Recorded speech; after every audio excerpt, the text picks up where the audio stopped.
That's so cute. With an educated guess, I thought it was going to be good moving to China. I thought it was going to be good. I thought the school would be good. I thought Hangzhou would be good. I thought I planned everything out, and this will be the right decision. But I came, and it's been swamped. The second you walk in, we're all staying an hour after work to finish. It's crazy.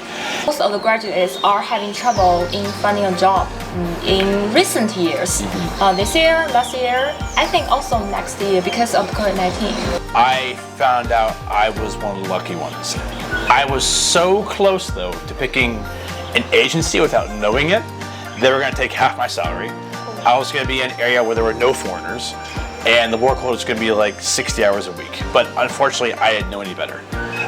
What do Chinese English teachers think of those internationals coming here and teaching English? In terms of the workload, I found it really manageable. I found it, if anything, quite easy. It's quite chilled since August. It's a very common advertisement in that year, and I was, it's crazy. They're only 3. They need to run. They need to play with other kids, and they're learning coding. Oh my God. Going to a new country for the first time, you're of course nervous about being different and how people might treat or think about you. But I would say China is very relaxed on that front. The amount of friendliness and openness and vulnerability I've gotten, even just in social places like bars or restaurants or whatever, is really nice. You know, it's quite friendly. Hi everyone, welcome to DingTalk China. And today we are sipping on some delicious Longting tea from Hangzhou, local specialty, and talking about something that a lot of people are interested in, teaching English in China. And today we have our dear guests. Here is Alex from the USA. And Angie from China. And Jordan from the UK. Hello. And actually I'm Daiya from Russia, not a teacher of English, but a journalist. Angie, let's begin with you, because you're the nearest to Hangzhou from Shandong province. Well, I actually graduated from Beijing, studied there for 4 or 5 years. And the reason why I come to Hangzhou is that I really like southern part of China. It's different scenery, and I came here for traveling one time, and then I found myself falling in love with it. And also I have a friend in Hangzhou, and she introduced something about here, and I found a job here, so just decided to stay here. And this stay means 5 years. Yeah.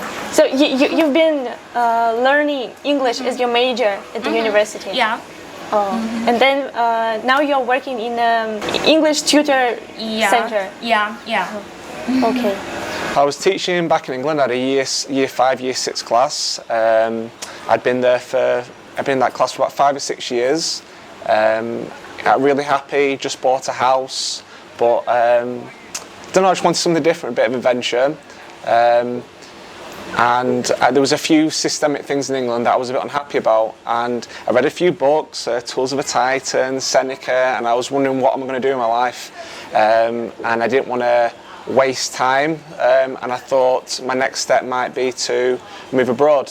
So I was looking at different places, Egypt, China, my friends in Beijing, so that was like my point of reference for coming to China. Looked at South Korea. Then eventually, interestingly as well, in school we were learning about, I was teaching the Silk Road, so I was teaching Islamic civilization, and the last stop on the Silk Road, so it was on my board actually for weeks, was Hangzhou. And I didn't know actually it would actually align, so the last stop in the Silk Road was Hangzhou. And then I talked to an education consultant, and they gave me some options, told me that China would be the best place for what I wanted. And then I had some interviews, and I had the choice of either Hangzhou, Shanghai, and I looked at Shanghai, and from the photos, from the videos, it's like a busy city. Now, I've been to a city before. I've been to Manchester, been to London, been all over Europe, and I just looked at Hangzhou and I thought the greenery, the mountains, it just suit me as a person. Watched a few vlogs on YouTube. I just thought it'd be the perfect place for me, and that's kind of how I ended up here. And it happened really quickly because I only decided this last April, last May, and then within a few months, decision was made, and then I was on a plane in early August. So that's me. That's too fast. Cool. Because I know that Jordan also got used to Hangzhou very fast. Yeah. You said you went on an adventure just the first day when you came. Like you tried the subway. Yeah. So many foreigners do not try. So when I first came, it was a shock to the system for the first few days, because all our habits are kind of defined by this, and you need all the apps, you need other things on your phone to be able to go different places, Alipay, etc. Learning how to use all the new applications, how to communicate using translation apps. And then when I first came, everyone was very friendly, but you build in, you had a new comfort zone. It was very small to begin with. You start from your apartment, and then I would go to the metro, go somewhere new. I would take a walk, go somewhere new, and slowly you kind of spread out and you kind of feel more comfortable. But I decided to make that jump really quickly when I came, and I got out and about straight away. I think that's part of the reason why I've settled in so quickly. I just went on little adventures. So what's your story, Alex? Mine was, ironically, my degree wasn't in teaching at all. It was science. And I was working in the States in a science lab for about 2 years. And then around that time, my best friend in college went to Beijing for a semester to teach English for some kids. And when he came back, he told me all about it. I loved the idea. So I got my TOEFL really fast, like you as well. Yeah. It was like 6 weeks later I got my TOEFL. And like a few months after that, I was on my plane to Hangzhou. The reason why I picked Hangzhou is I was doing my research in the beginning. I was doing interviews, this kind of stuff. Hangzhou seemed really green. It wasn't too big, not too small. It seemed healthy. It seemed nice. And I had my interview for my first training center. And within a couple months, I got my visa, all my things signed up and ready to come. And I came here, and that was about a little over 4 years ago. Oh, cool. So it seems like you had very nice expectations about Hangzhou. So you love the greenery city, and what do you think about Hangzhou right now? The life here. So I had expectations coming into it, and I was excited, but you don't know till you're actually in the situation. So I had all these kind of assumptions, and I didn't want to get too excited because I didn't know what to expect. So I with an educated guess, I thought it was going to be good moving to China. I thought it was going to be good. I thought the school would be good. I thought Hangzhou would be good. I thought I've planned everything out, and this will be the right decision. But I came, and it's all been better than what I thought it would be. It's been, from August to now, has been one of the best periods of my life. Well, I used to ask my students, because they are in senior high school and they need to choose one city for the university place. And I always ask them where they want to go, and most of them will reply that they want to stay in Hangzhou. Really? I think this is a city where locals and natives, they want to stay here. If a city will make their locals like this city, I think this is a good one. Yeah. Oh, cool. Actually, I also have a good impression of Hangzhou. I've been here for more than 4 years, like you. Yeah, and when I actually was here for my first 3 years, I left initially to go back home, but that was during COVID times. So when you left, you couldn't get back in. And when China opened its borders last January of 2023, I applied right away. I tried to move on with my life and go somewhere else, like Australia or New Zealand, but when I heard China was opening up again, I missed living here. I like China. You know, there's a community here that I was close with, and it's convenient, it's nice. I grew a lot here personally, and it just became more of a home than my actual home in a way. So it's actually a really nice city. You mentioned community, and the expat community here is relatively small. I mean, we met each other the other week without knowing at a dance club, didn't we? Yeah. Yeah. So it is. You do get to meet other expats quite quickly and easily for such a big city. Yeah. But you end up all knowing each other. Yeah. And vice versa. We met at art events. Can you briefly introduce your schedule, the workload, anything? Angie. For me, okay.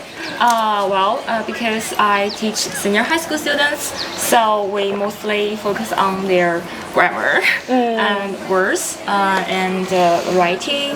So I need to prepare for the class, and then actually I work on Saturday and Sunday, and they, how to say, I will start by a test to see whether they have mastered the knowledge they learned last class, and I will teach them something about the new knowledge, and then they will do some tests on the class, and I just explain the reason why we need to choose this answer or answer this, and that's all. This is my class, but this is some common class, but there will be some interesting class in the summer or in the winter when they can go to my class every day. I will make them do presentation, actually. It's called interesting class. Yeah, because they need to do that in university, and I wanted them to have a try in senior high school, because most senior high school students don't have spoken English class. They only have the chance to speak English on the presentation day. So I will ask them to do that. Most students don't want to do that, because how many students are in your class? About 6 students. Oh, in right. one class. So it's a small class. Yeah, it's a small class, and they think it's not a test for me in Gaokao, but actually they will complain about it for some time. But when they really do it, they will do it perfectly. Are the international students, or just mainly? It's just normal high school. Oh, cool. Locals. Yeah, brilliant. Students. Oh. Yeah. But it sounds like quite formal. So at the beginning of the class, you give them the test to review what you have studied before. So is it similar in your schools? Do you do tests a lot? Because you work in international schools. Do we do tests? Yeah, because I know the students do maths tests. I don't deal with the math side of things. I just deal with English. We do writing, hot writes, where I can assess the writing. We will do some tests soon, but they will be on the computer, and they will give assessments for reading and give them a reading level. Different to in England, because in England in year 6 they'll have the SATs, which is kind of the first big test. Unless they do the SATs in year 2 as well, or over here in grade 5, which is the equivalent of year 6, they won't have that test. So it's quite. I'd say it's nice for the students in a way, because my grade 5 class, I'm not just preparing them for a test almost. The lessons can be a lot more varied, and it can be a lot more open. I'm not teaching to a test, so I like it. Yes, we have some tests, but just normal lessons, really. Yeah. But not every time, every week. No, we don't have tests every week. We will have tests every semester, every half semester, SPAG tests, just see where they're at and how they're with the learning. They get a lot of homework as well, so that kind of, we do a lot of formative assessment rather than summative, especially with their English. So I'm listening to the way that they speak, I'm listening to other aspects. Yeah, so I'm kind of assessing them all the time rather than a written test. At my school, we have, same as you, we have oral tests like once a semester, but the oral test is worth like maybe 10% of their grade for the English course. It's a very, very small portion. We, as FTs, aren't allowed to give tests. What our role is mostly is preparing them for more real-life English interaction. Because a lot of these kids, they want to travel to Australia, SA, England, Canada, America. So what we do is one portion is a cultural influence. So they get to be aware of more things outside of the country. Obviously, as American, my coworkers from SA, another one is from Australia and England, and so they get all the exposure from other kind of countries. And English, obviously, is our main role for teaching, but we don't have many tests that much, so we're more of like an interactive kind of. Yeah, we do a lot of similar. We do a lot of events, such as like poetry events. We're still working on the phonics. They're still learning the language, which we do a lot of that as well. Reading books, analysing texts, doing non-college reports. We're doing persuasive writing at the moment, so the children have designed their own gadgets. And the children are generally very good at art, so they've created their own gadget with a few parameters, and then we're going to do a persuasive writing task on that. So what I'll assess them on is how they've met the features of a persuasive writing task, rather than a concrete yes or no test. How is it in Chinese schools? How do you usually learn English in normal high schools? Well, I think if it's in primary school, well, because it's so long ago when I was in primary school, we just have class, we learn new words and analyze the textbooks, the articles, and well, like this, something like this. Because I didn't have an international English teacher when I was in primary school, so my Chinese teacher, they focus on the new words, the words. So vocab first. Yeah, cool. And actually, I think because it's too many years ago, my English teacher didn't have a very good accent. It's too many years ago, and but now I think primary school teachers all can speak English very well, so they're qualified to teach spoken English now. Yeah. And I've heard actually that some Chinese students can spell better than their foreign teachers because they are very well trained to spell, and they're very fast.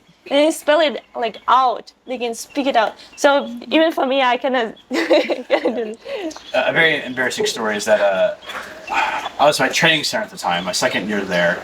And my kids, they were getting, more and more, they were learning more in English past 18, 20 months or whatever. And one of my more clever kids asked me, why do we use a or an in a sentence?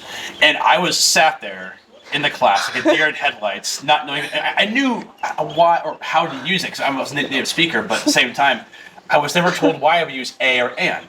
And that's when my Chinese teacher stepped in and was like, oh, of course. Well, we use the word "and" if the next word begins with the vowel. I'm like, exactly.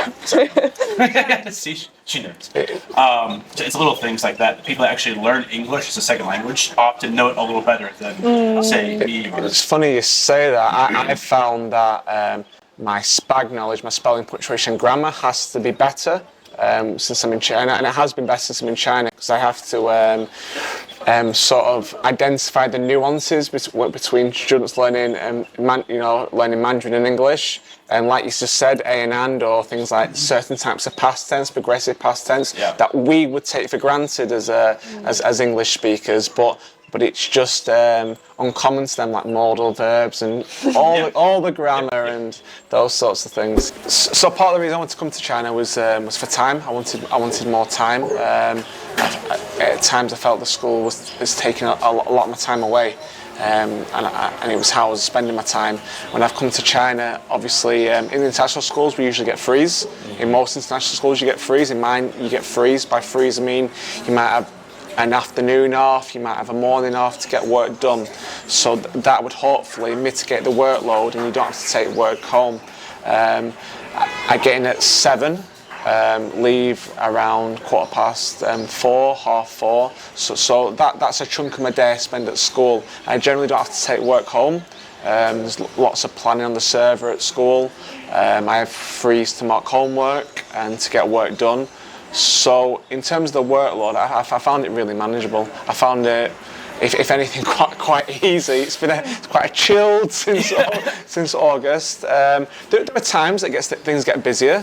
Towards the end of the year now, we've got teacher stuff reports, performances, going on a school trip next week, got my class assembly to do. So those things add to it, but it's does it matter all in all?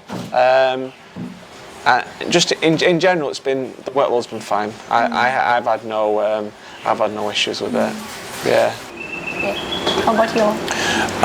The workload with the training center I worked at is much different than my current school. My current school, I think, much like you, it's pretty comfortable. At the moment, it also depends on the week as well. Like this week, this past post-holiday, it's been swamped. Like, the second you walk in, we're all staying an hour after work to finish. It's crazy. And there are some weeks that are pretty relaxed and nice. At the primary school, we have more of a workload than the middle school because we teach, at least me personally, I teach 5 different grades. That's 5 different lesson plans, 5 different PPTs, 5 different worksheets every single week. But what is a bit of a perk with this school versus my training center is that this one I work at now, we don't do any grading. We have our oral tests once a semester, but that's about it. We don't grade any homework. We don't grade any textbooks. I think it's a collective understanding that us FTs have a less workload than the native Chinese teachers. So anytime they ask us to do anything, of course, we're like, yes, of course, anything you need, we'll help out and whatnot. But I'd say it's pretty comfortable. So about the difference between foreign teachers and local teachers. So I suppose that locals, they have a bigger workload than foreigners do. I think that locals have to deal with a lot of paperwork. Because if their students have some problem with their school behaviors, the parents will not fund the international teachers because they cannot speak Chinese and they need to speak with their Chinese teachers. So I think you don't need to always communicate with the parents, right? You just need to deal with the case. Right. But Chinese teachers need to communicate with the parents to ensure them your kids are here, they're safe and they're happy and they're learning something. Slightly different. We don't communicate with the parents maybe in those things as much, but we use do you use DingTalk? At my training center, we did. At the training center, all the FTs and CTs, we all were in contact with the parents. There's a lot of networking. I found DingTalk. So DingTalk is like a device where you can be in contact with the parents. It's an app. Brilliant. Absolutely amazing. Obviously, back in the UK, I want to contact the parents. I have to maybe ask my line manager, go to the office, ask the receptionist. Then the receptionist will tell me to do it. Then I have to go and look for the number. And it takes a good 10, 15, 20 minutes. And then the parent doesn't even pick up the phone. And then over here, it is, if I want to give some positive feedback, one girl asked me once and back for a trip, can you take a photo of that ship and send it to my mum? And I said, yeah. What a lovely thing to show what her daughter can see. So I can message parents very quickly. In our school we work with a local teacher, so a local teacher works with an expat teacher, and we kind of we're a team. And she's amazing, and she liaises with the parents quite a lot. But it's so easy, and such a body has done this brilliant today. Can you bring in his water bottle? He's forgot his water bottle. The time saved with technology and DingTalk in international is massive. It's brilliant. I really enjoy it, and it helps with that kind of triangulation effect with parent, child, and teacher. It's very convenient. Yeah. 100%. Yeah. Saves a lot of time. Actually, DingTalk was a joke when when it just appeared during the COVID, because so many students had to start using it. Yeah. So and they hated it. They hated online classes, so they hated DingTalk. Yeah. I remember those memes and all those stickers with this DingTalk, the blue bird. They send. It's really good for the oracy. They send in videos sometimes of themselves reading poems, or just a voice note, a question that I can answer, or it's brilliant. And they'll be there in the room doing all their actions for the poem. I absolutely love it. It's brilliant. And I also know that in China they have this kind of homework, creative homework, where you have to, go to the market and the kid have to buy some vegetables him or herself, and the parents have to film it and then edit it and then send it submit it as a homework. So parents are really also have a lot of pressure because you have to film, you have to edit, then lots of Yeah, it's like homework for parents. yes. And also jumping, how do you call it? Yeah, jump rope? PE homework. Yes. And the parents need to film their case escaping at home and send it to their teacher. Yeah. Am I right in thinking there's certain requirements for them to meet in local schools in PE, such as the amount of jumps they can do, skipping? I've heard this loosely somewhere. Is that correct? They get assessed on how many jumps or how many. Yeah. They need to record it. I see.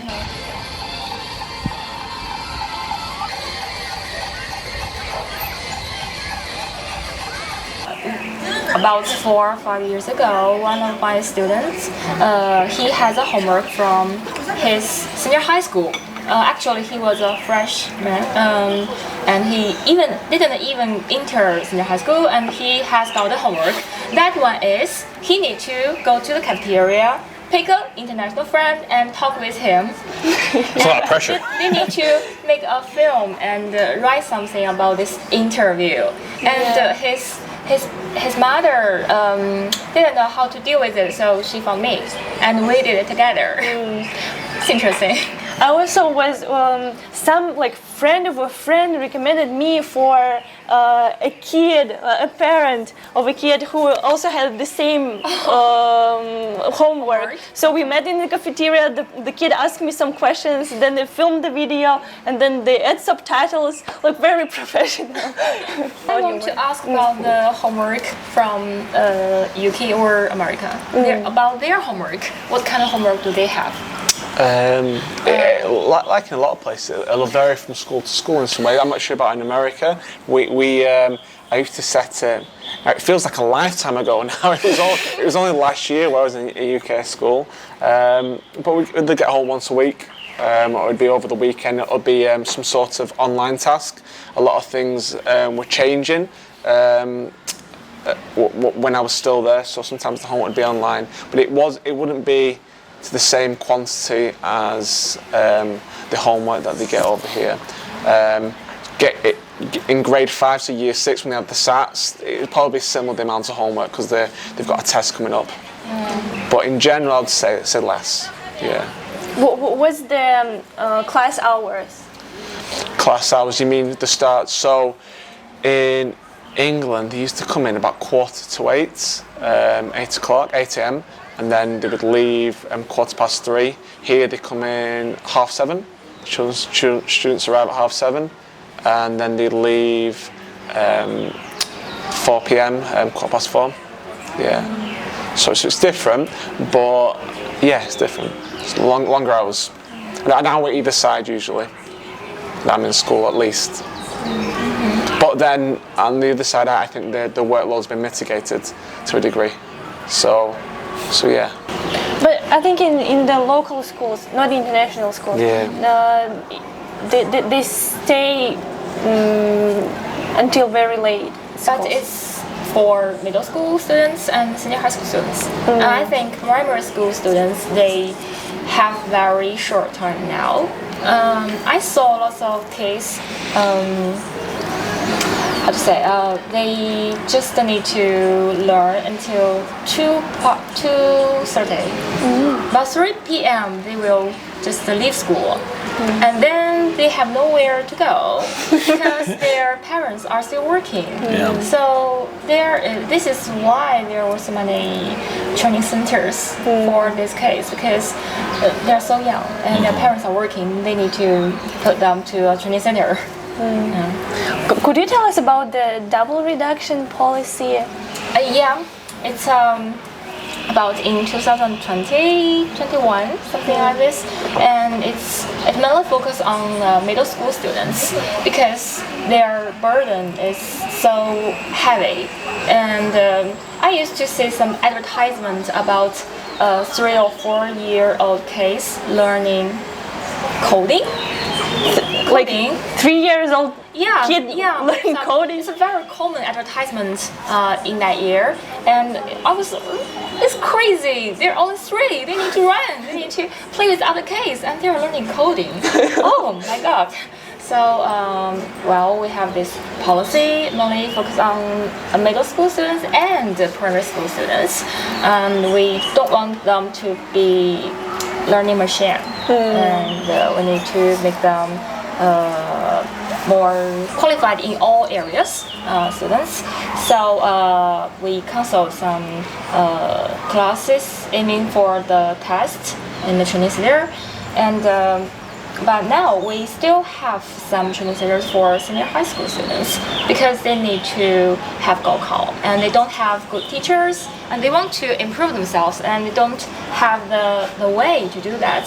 So they found the Chinese leader mainly for Gaokao. Yeah. So is it right that some training centers they were closed because kids were not allowed to do their after-school lessons to reduce their pressure at school?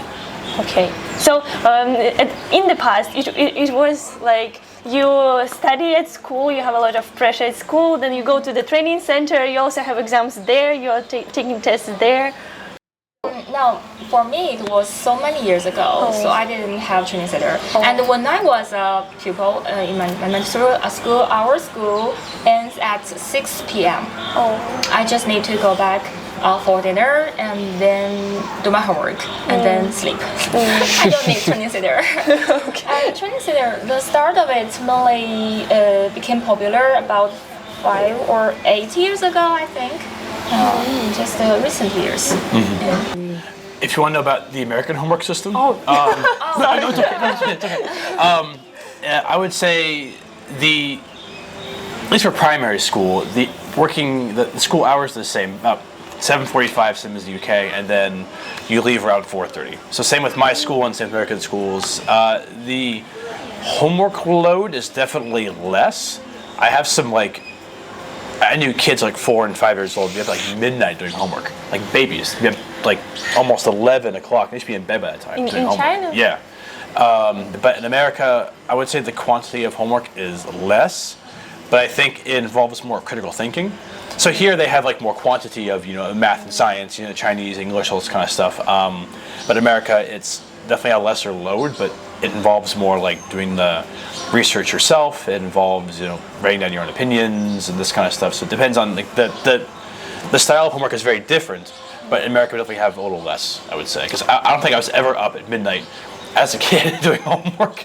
That is, I think it's a lot of pressure on kids. So you think there's more research-based tasks and more critical thinking in America? Yeah, versus here. It's kind of so you're saying it's almost like more process work in China. Yeah. So it's kind of like closed questions in a way, and they're going through the process like in maths or in Chinese. Yeah. I understand. Yeah, cool. It's a good way to put it. Yeah. Right off the bat, I don't mean to put any agency down. I would definitely just not use an agency. So what I did, I was lucky enough to actually have some Chinese friends back in America at the time. So I already knew about WeChat. I already knew about connections and contacts. They sent me some friends who were recruiters. And that's how I found my job in Hangzhou, was when I spent a couple months doing interviews and learning about the culture and how to use WeChat, and I finally picked a school. I found out I was one of the lucky ones. I was so close, though, to picking an agency without knowing it. They were going to take half my salary. I was going to be in an area where there were no foreigners, and the workload was going to be 60 hours a week. But unfortunately, I didn't know any better. Right off the bat, I would definitely just try and avoid an agency, maybe try a recruiter. But before you go to that school, if it's your first one, maybe get in contact with another foreigner there and get their opinion, their advice. Because a lot of people, they prey on those that are naive. They don't know any better. So if they go to an agency and they get no pay during summer, they get 20% of their salary that goes to the agency, and some places they don't let you travel. You have to stay in that city for that full contract. It can be a little daunting. So I would definitely say go on WeChat ask around, try and get in contact with the schools directly if you can, and get to know the school and what you like, don't like, your needs, your wants, and try and match it. Basically, just take your time if you can.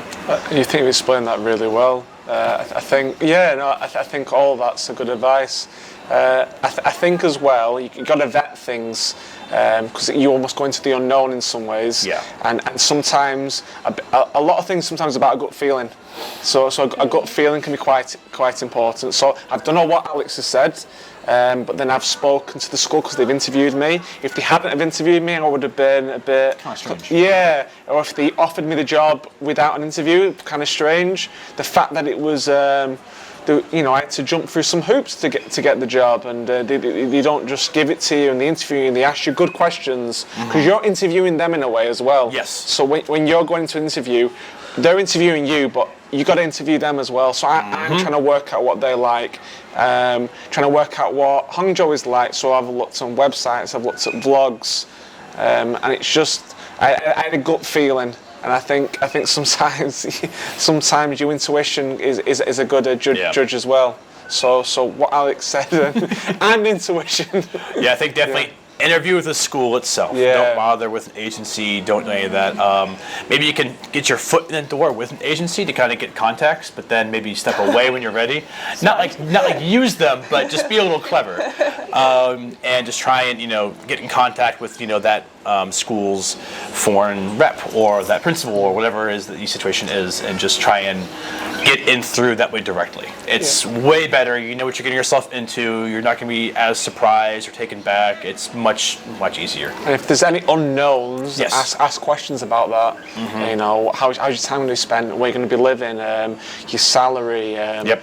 All these things, your bonus, have a look at the contract, proofread it carefully, just vet everything, ask questions, and like we said, interview them. Well, what played the key role in your choice of the company? Well,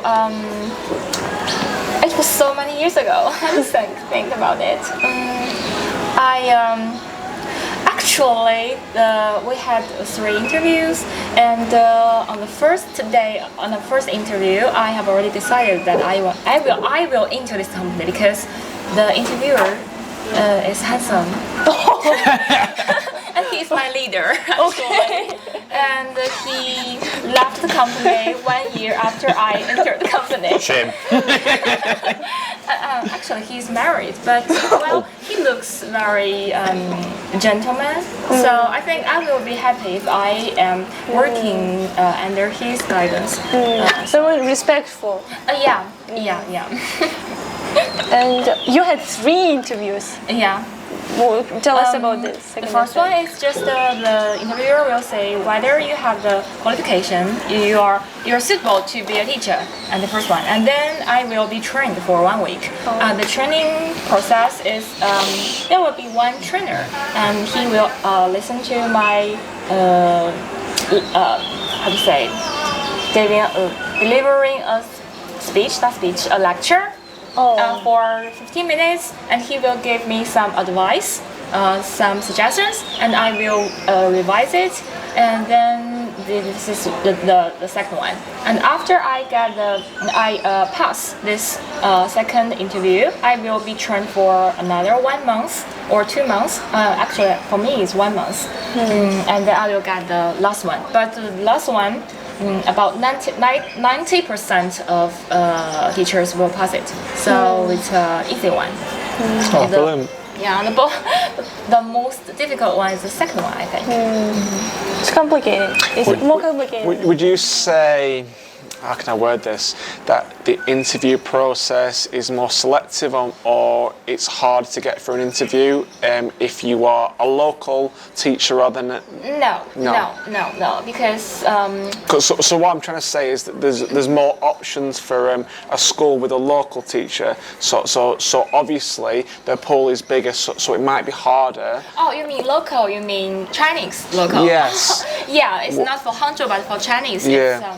It's harder to get a job, so obviously the pool for international schools for expats will be smaller. So I'm just wondering if it'll be harder for a local teacher to get a job. Yeah. Yes. Okay. Very competitive. Yeah. I think it is. And actually now in this area, I think most of the graduates are having trouble in finding a job in recent years. This year, last year, I think also next year because of COVID-19, because of economic trend, they are having trouble finding a job. Because I am a trainer for new teacher now, and my new teachers, most of them have master's degree, but 5 years ago, most of them just have a bachelor's degree. I mean, it's more competitive now. Whereas for us, we'll get our hand chopped off to get taken straight away to a lot of international schools. Yeah. It'd be a lot easier for an expat to get a job. So the next question comes: what do Chinese English teachers think of those internationals coming here and teaching English? Sometimes, sometimes even the English teacher doesn't know how to explain what article to use, a or n. Like those Chinese teachers who are very, know everything about the grammar, the rules, because they were learning it for so long time. So what those Chinese teachers think of expats? I think I cannot be a representative of Chinese teachers, but as to me, I think we focus on different areas. I mainly focus on grammar because as a Chinese, I don't learn Chinese grammar. I just know how to speak Chinese, right? And you don't need to learn English grammar so well, but the Chinese teacher will deal with that. So you focus on mainly about accent, pronunciation, and you will let them know the natural process of communication. Let this communication happen, right? And Chinese teacher focus on the grammar and the sentence structure, things like this. We have different tasks. So. Just to add upon that, in our school, the local teachers teach us grammar quite a lot of the time because they understand the pitfalls, the pronouns, the modal verbs, the differences. That I've started to read up on it now, so I'm aware of it, but they know it off the bat. So they're almost more in tune with the mistakes that Chinese children could make when learning English. So at times. It's very understandable why a Chinese teacher would teach English grammar to Chinese children. Okay. I guess what I focus on more so, grammar probably my grade 5s and 6s, but the little ones, grades 1s and 2, probably pronunciation, because there's a lot of habits that if your local teacher might teach you, they'd think it's the correct way. Instead of saying "si," they say "sa," or little pronunciation with letters and phonics and that kind of stuff. So I'll focus more on that with the little ones. Maybe grammar as they get older and they break out of those habits.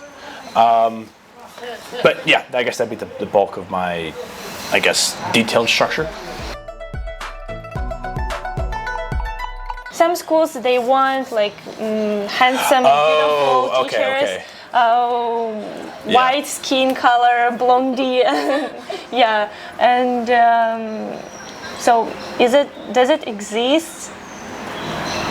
Yes, very much. I'll try and word it carefully, but most schools, they do prefer the classic, American or English looking man or woman that, has, blonde hair and blue eyes and, pale skin.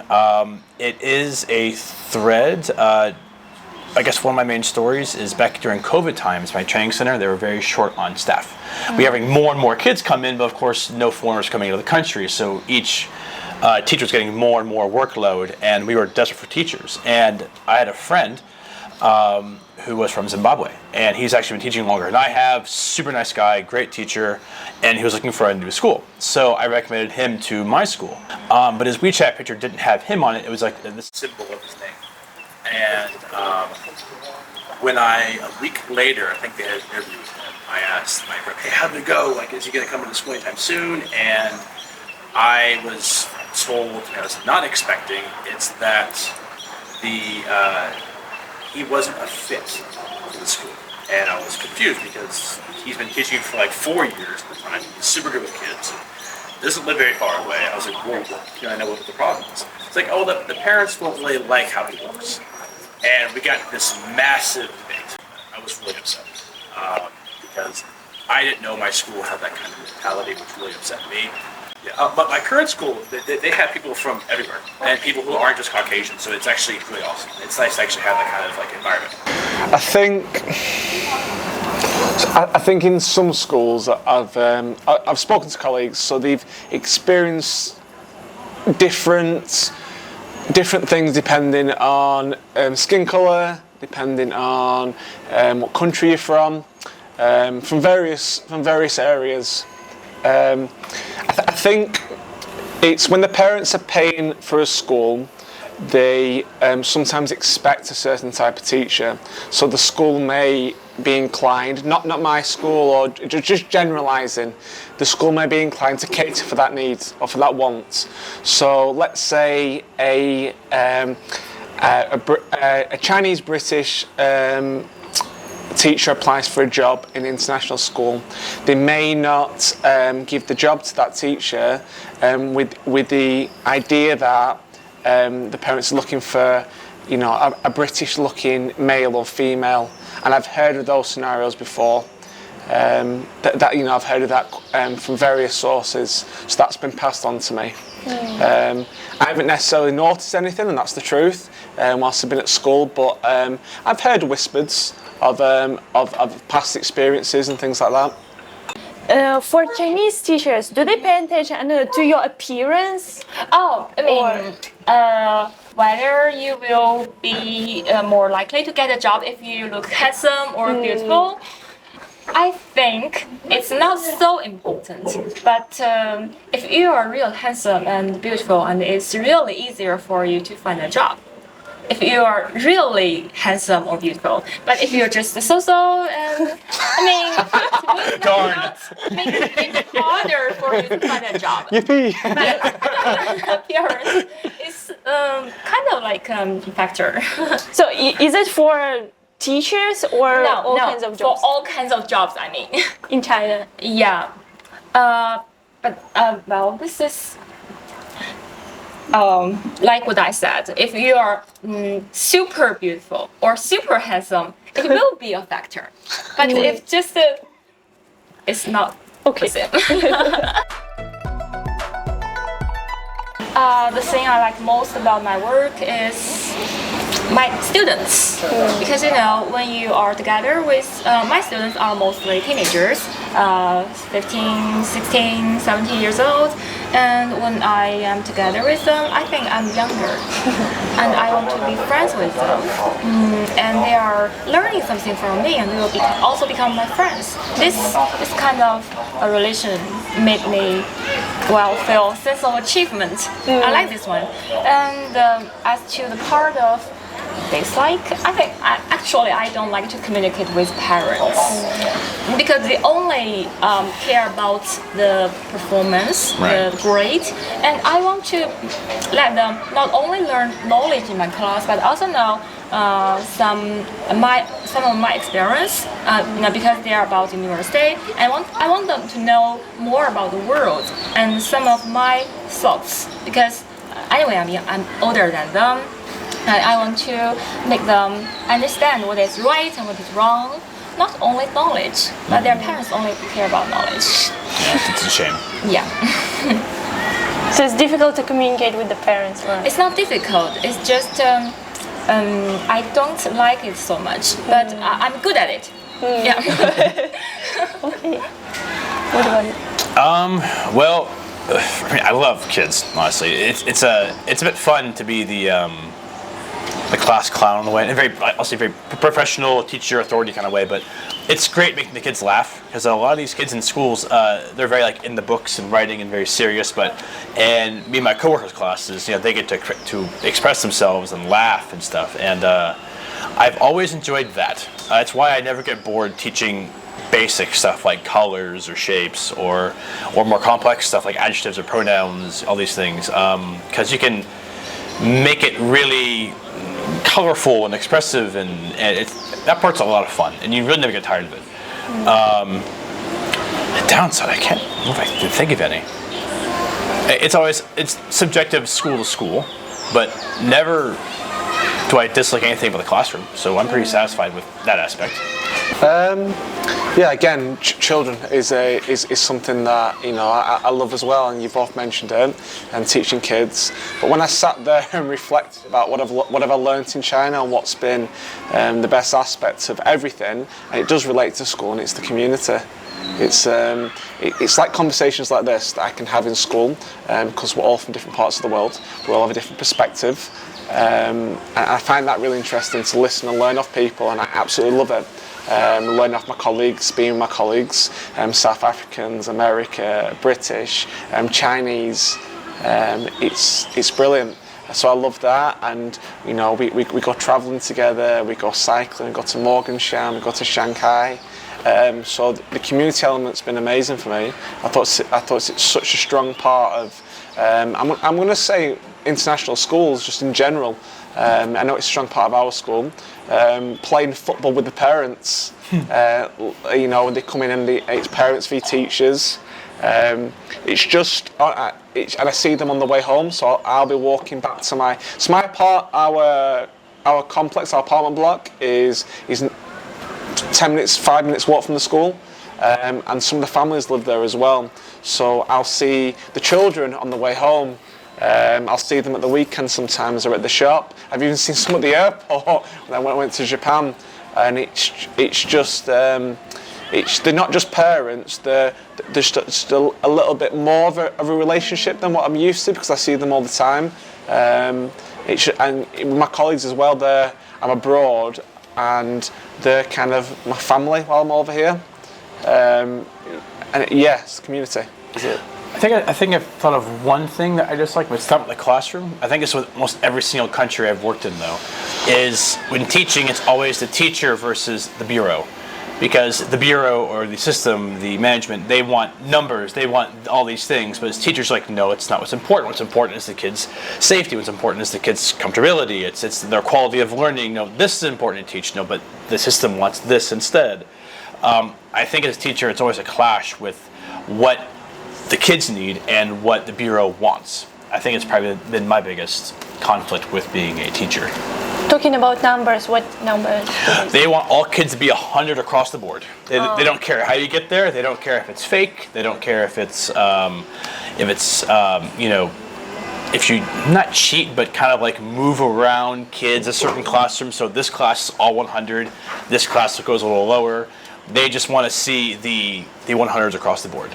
And they might teach things that we as teachers might not see to be needed, versus other topics that are like maybe more like emotional intelligence or culture, empathy, math, science, all these things that are more important. But it's always the teacher versus, I think, the system a little bit. I even heard of schools being competitive among them. Like, for example, in this middle school, high school, our all class, like all students have 100 in English. Then they compare it to other schools, to the results of tests. Yeah, there is. When you walk on the street or do something, and there's one person who is not from China, obviously appear beside you. Some people want to know something about him or her. Actually, Dasha and I met in a bar. There was a pizza party, and she was beautiful, And I was at that time. She is. I'm sorry. She is so beautiful, and I wanted to make friends with her. There were lots of international friends in that bar. I saw lots of people, but I want to make friends with her because she's beautiful. And this is a kind of uniqueness. So it's the same rule with foreigners, because they don't see much of them, and they want to make them feel at home because they are not at home. And we want you to feel it's okay. We are a tolerant country. It's not hundreds of years ago. It's now. My Chinese colleagues are very tolerant of me. No, I agree. I think you've explained it beautifully. What I've experienced, yeah, and why. But if they are adding your WeChat or trying to talk to you, it doesn't mean that they really want to know you very close. It's not mean like, oh, it's just kind of curiousness. Yeah. It just feels nice to have a foreigner in your WeChat, you know. Yeah. I think you said it pretty well. It's the common person that has a really good amount of politeness. The same thing with America as well. There's always like a reputation in each country, but most American people are very friendly. And China, it's the exact same thing. Going to a new country for the first time, you're of course nervous about being different and how people might treat or think about you. But I would say China is very relaxed on that front. The amount of friendliness and openness and vulnerability I've gotten, even just in social places like bars or restaurants or whatever, is really nice. It's quite friendly. Not once have I felt uncomfortable. Yeah. Not once. It's you don't have to look over your shoulder. I can leave my phone out on the table. I could go to and not worry about it. Yeah, and not a chance I have to worry about it.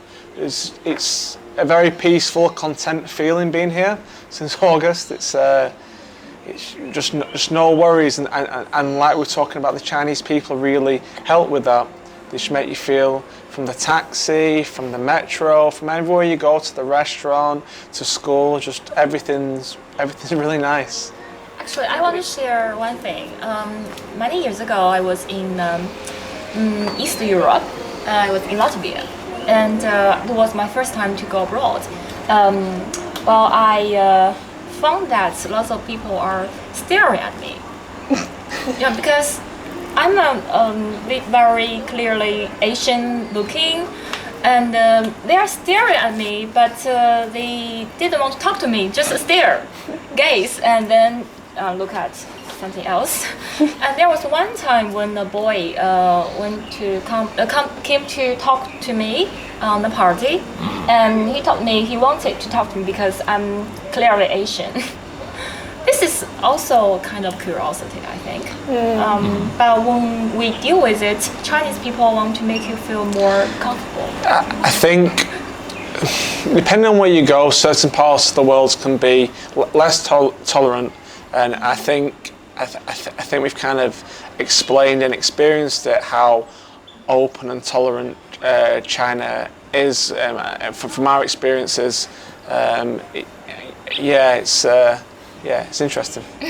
I think the staring at first got to me a little bit because I was very new to it, but after a while I just don't really notice it anymore, to be honest. Some people adore China. They love living here. I mean, expats, but some cannot get used to it. No. So, what plays the crucial role in feeling comfortable here? So yeah, it's quite. Some expats have left straight away. Some people haven't enjoyed it, and I think it comes down to a conversation that we had earlier. I think it comes down to personality as well, and generally you'll meet like-minded people who are in international teaching because you've left for similar reasons. I found. Whether it's financial, whether it's adventure, so you have something in common because there's a reason why you've gone to another country to teach, and I think you have to be outgoing. You can't just be in your apartment and be in your bubble, or you will leave and you'll like anywhere in the world you'll make yourself unhappy. I think it's connecting with others. I think it's just having that little bit of courage when you first go abroad to do those things. To go and meet people, and time management, just normal skills for teaching and for living life plays a big role in going abroad, and making sure as well that if you are a teacher abroad, that you also make friends outside of work as well. All you'll ever do is talk about work. We're here today, but we don't work with each other, so we have something else to talk about, even though we're talking about school and education. I think, outgoing plays a role. Yeah, courage. I was thinking the exact same thing. It's just not to isolate yourself and branch out. Yeah. It's very easy when traveling to a new place, especially for the first time, to try and be alone, because especially for someone like me, who I have like a lot of anxiety. So my first time being here, I was so nervous. But one of the great things about Hangzhou that I like is there is literally a niche for everything. Yes. Whether it's horseback riding, archery, dancing, board games, whatever you like, you will find. There's going to be people there, and it's going to be. And they're very welcoming. Yes, they are. Yeah. Because we've almost all been in that same situation. We were all brand new at one point in time, and we didn't know how to talk to people or actually get into that niche with a group or community. But we've all been in your shoes. So just don't be afraid to be honest. Say, hey, I'm new. I'm looking to play some board games or look for a hiking group or whatever, and you will find one. The worst thing to do is go abroad and suffer in silence. Yeah. And it's definitely, like in anything in life, is make sure you speak to people. Yep. And open up about your worries, your concerns. Yeah. Or address them before you come, and make sure that you've made contacts. You have some sort of network when you get here. Having a network is important. Also, I tried to press maybe sort of expressing more self-love, maybe do some journaling, maybe. Self-care. Yeah, self-care, because when you move abroad, the amount of, it doesn't hit you right away, but the alone factor, because all your loved ones are, thousands of kilometers, miles away. So practicing that whilst being here for the first time, I think, is a little more crucial, because you can be your own rock, and you will eventually find your people, your kin, your abroad family, your support system. Comes back to what I said earlier about community. Yes. And that's why I've found it so invaluable, and it's been being part of me moving over here. And you kind of are put into one when you go into international school, but also you have to make it as well. There's two sides to that coin. You're put into a community by being put into a school, but you've also got to put the effort in as an expat. Yeah, 100%. And I'd love to add that you should accept the local culture. So if you don't understand something that people are doing on the streets, or you think that they are staring at you, or some people say that they have some sounds while eating, Chinese people. So I think you should not really judge. Always complain and judge about it, because it's another culture. If you come here, please try to accept it. I think when I was looking for places to go, no matter where I went in the world, it's with the mentality that I'm going somewhere new. I accept their laws and customs, and I respect their laws and customs, and that's it really. And I completely agree with you. If you've gone somewhere new, and there are things that or habits that are different to what you're used to, or customs that are different to what you're used to, you hopefully, from a good place, accept it. Yeah. I think the last question, what your experience in China, here in Hangzhou, taught you? Your experience of working as a teacher and just living in overseas. Mm-hmm. Yeah. What about you? More frustrating? Why not? I think just about being independent. I'm very capable of being here by myself, and I'm working with others. I've learned a lot about working with other people from different countries, and just the contrast I've learned has taught me about from where I've come from to where I am now in terms of China. My frame for things is a lot different. I've spoken to people from all over the world that have told me so many of their experiences, and I've took it all in. And yeah, just it's been a real personal growth period since August, and I've thoroughly enjoyed it. So yeah, that's probably there's a few things there that it's taught me. The two biggest things is being here in China and living here for such a long time. One of the best things it's done for me is self-growth. I have grown here 3 times faster than I would have been probably back home. Exponentially. You're forced to face a lot of parts of yourself that you maybe not have had to back home, or No, it's just been amazing. Personally, I am now versus who I was 5 years ago is so different. The amount of like self-love I've been through, and I even went to therapy for a while, and just it's, I'm much happier now than when I was 5, 6, 7, 8 years ago. As far as teaching, I taught back home, but teaching non-native English-speaking kids, at first it was a bit difficult, but if you stick with it and you learn the little things that make it easier for them, or the little things that you don't realize that going in a native country you learn as a kid, because it's so easy for you, right? That you can actually pass on to them, make it easier for them to talk with other, other kids or whatever. It's just to interject slightly. You mentioned about being happy, and I think as a teacher, and that's what our jobs are. How you feel internally, as teachers we are actors some of the times, but how you feel internally projects into the children, and that happiness and what you show in the classroom. I know it's very twee, but it does project. It's true. And it makes you a far better teacher when you're in such a good standing and such a good place of love, because love is your most powerful source of motivation and energy. Yeah. It's and it makes you a real fierce practitioner in the classroom, and that's come from international teaching. So I completely agree with you and see your point. Yeah. Okay, and for me, I am a local Chinese, and I come here to Hangzhou in these 5 years. I've learned that you need to find the career that suits you the most. This is the biggest thing I've learned, because my first job after graduation is in an internet company.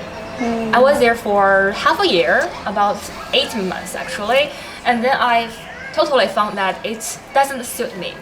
I don't like it. And then I thought for about 1 month how I should deal with it, what I should do in future. And finally, I decided that I need to have a try of teaching, because I love English. I love helping people, so why not? And then I became a teacher after that. So after I became a teacher, I of course grow fast, because I need to learn first to be a teacher, right? And then I found that this is the most suitable job for me. And because of that, I became happier. And the most important is that I love myself more. Because of this sense of achievement, because of this sense of happiness, I love myself more. This is what I learned. awesome. Sweet. I love your answers, guys. And for me, I think just studying, living abroad, working here, meeting so many people from other countries, being able to talk to you, learn from you is the most valuable thing than what I've experienced and learned in China. It's You can't learn this in a textbook or a video. yeah. These are the things. Just the experience. Yeah. So I think we should stop here and Wrap up DingTalk. wrap up. Shall we ganbei? Yeah, let's do it. Okay. I might have Oh no, some. I'm running out of Yeah, tea. there's a Chinese saying called 酒买茶钱. One second, let me just fill my. Top up. Tea, you Go for need it. to make it not so full. 酒茶浅 tea 茶. It's good? 浅 yeah, not Perfect. so full. Okay. So why not so full? I don't know. It's just 酒买. If it's an alcohol, it should be very full. We're gonna And say tea ganbei. is- Next time, alcohol. Ready? Okay. Oh, Okay. sure. So Ganbei. Ganbei. Yeah. Bye. Shall I say hit the subscribe button. Yeah, subscribe. Yeah, like this video. See you. See you later. Yay! Perfecto. Very successful. Thank you. Yeah, pleasure. Thank you. Thank you.